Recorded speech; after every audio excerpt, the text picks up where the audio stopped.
Justice, Power, Love. The Once and Future King is a book which explores so many potent things. Throughout its four novels, T.H. White uses the story of King Arthur to give lessons which are just brilliant. In the novel, The Sword and the Stone, we see the transformation from the young boy Wart into King Arthur under the guidance of the wizard Merlin. As baby, the Wart was left under the doorstep of Sir Ector, where he would live until he came of age. The Wart wasn't always called Wart, but was a name given to him by his half brother Kay, who put him down. Throughout the first novel, we see Kay is a bully. He is mean to everyone, overly arrogant, and at the start of the book, he even abandoned Wart in the forest. It was tragic to read that the kind, intelligent, and empathetic Wart would be nothing more than a squire while Kay was to be knighted. Even throughout the story, after all that Kay put Wart through, Wart still found good inside of Kay. Wart was a good person, but he would never reach his true potential without his education from Merlin. We see that Merlin turns Wart into a variety of animals to receive his education. The first lesson was with the King of the Moat, a disillusioned, logical, and predatory king. He preached how he was superior to all due to his power, yet in reality, he was just a weak, fat man sitting on a throne. He bragged about the power that he had, but the king never even needed to work to get his position and just piggybacked off his ancestors. The king may have had a higher status, but that doesn't make him a great person, and that is what we see with Kay as well. The Wart becomes a falcon later on, where he sees the pros and cons of a brotherhood of knights. They are extremely loyal to one another, and because of that, they can be tipped to do great or horrible things. In the ant colony, there is an ever pouring stream of propaganda to question orders is a sign of psychopathy.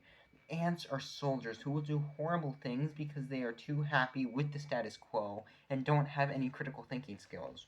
With the geese, Wart is supposed to learn how wrong the idea of war is, a lesson then treated again by the badger, who also teaches Wart that it is okay to change your mind and you should be able to see different points of view and not just be dogmatic.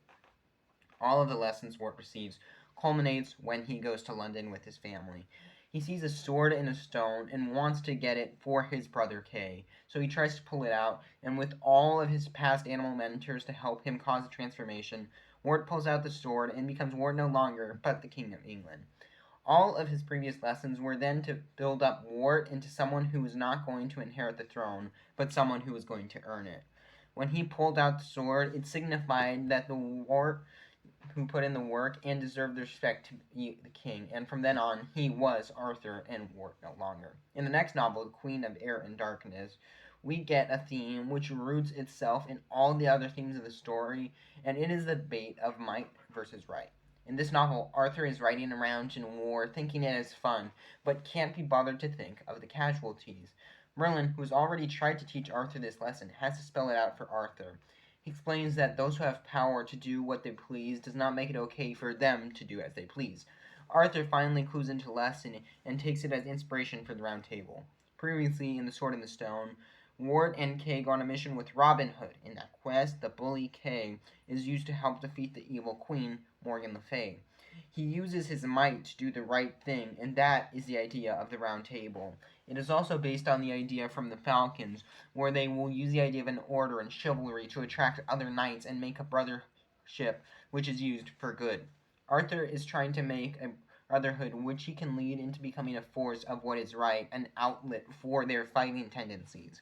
Another central theme, which is a big part of this novel and featured throughout the books, was love. In this book, we see how much of a powerful and driving force love is. We see that Pellinore settled down and became happy with Piggy. We see Merlin getting trapped due to being blinded by love, and we see Arthur conceive Mordred because of love. Love is the driving force of this story, an aspect essential to the plot. It might be the mightiest force in the story, and it also has the biggest consequences, both good and bad. It isn't something positive or something negative, but it's just something that is. It's a constant that affects everyone in the story and just exists there, and everyone in the story has to deal with its existence. The next novel, The Ill-Made Knight, it covers the life of Lancelot and his story with Guinevere. Lancelot is my favorite character in the whole book because he's just so interesting to explore. He's a man held to honor and being righteous, but he just isn't. No matter what he does, he always ends up hurting others and not doing the right thing. He calls himself the Ill-Made Knight, and the name fits. A knight is supposed to keep peace and save lives, be righteous, but he brings suffering, sadness, and war. The worst thing is He does have a romantic relationship with Queen of England, but it also isn't just to say that he is fully in the wrong. Of course, it takes two for a relationship, but the blame goes even farther than that. We don't know why Guinevere and Arthur get married, but it doesn't feel organic. It seems that it must have been done for some sort of political reasons, but we never get an actual explanation in the books. But for whatever reason, it does happen. Arthur and Guinevere, they don't love each other though. Arthur came to love Gwen, but she never loved Arthur. She was only ever fond of him, but never so romantically, in a platonic way. So, for Guinevere to be with Lancelot, it was for her to be happy, but cheating isn't okay either. And the situation could have been peacefully resolved at many points, but both Lancelot and Arthur, due to honor, wouldn't. The situation, it just isn't black and white. So often we try to look at one thing, where does the blame go, a scapegoat, when in reality every situation has so many different points of view. The point is, there is no devil in the story who's unequivocally evil. There's no one party at fault. Life isn't black and white, and neither are the conflicts. That philosophy is carried beautifully into the next novel, The Candle in the Wind. There, Arthur changes the law, like he learned from the Badger, and ends trial by combat in exchange for trial by court. Arthur tries to do the just thing to make the law more fair. By doing that, he opens the door for Guinevere and Lancelot to be punished for their affair, and Mordred goes for the opportunity. His actions get his aunt accused of treason and ordered to be burned at the stake. Technically, he is doing the just thing by revealing her as treason, but it isn't the right thing to do having your aunt burned at the stake. That is a conflict of the novel. We see the battle of what is just and what is good. Arthur is someone who's so pure and thinks that being fair is settling a good example for what he has to do. He can't break that. He is so committed to doing the fair thing that he is willing to have his wife burned. The idea just is so good and goes perfectly with the theme that life isn't black and white. It helps to flesh out why the solution wasn't so easily resolved previously and why this one can't be either. And because of this conflict, Arthur loses everything: his best friend, his wife, and all of England. But he is at fault for this. It was as brought up that Arthur is such a pure man that he couldn't ever imagine the idea of greed, jealousy, and hate. But because he could never open his mind to these evil things, like Lancelot and Gwen having an affair, Mordred screaming, and how the law might be twisted time and time again, he let it happen. The novel is called Candle in the Wind, and that is the reason that Arthur failed. In the metaphor, England is a candle. Arthur is so confident in his strength, he could never imagine the wind would come and destroy it, so he leaves it unprotected. And when the wind does eventually come, the candle will go out.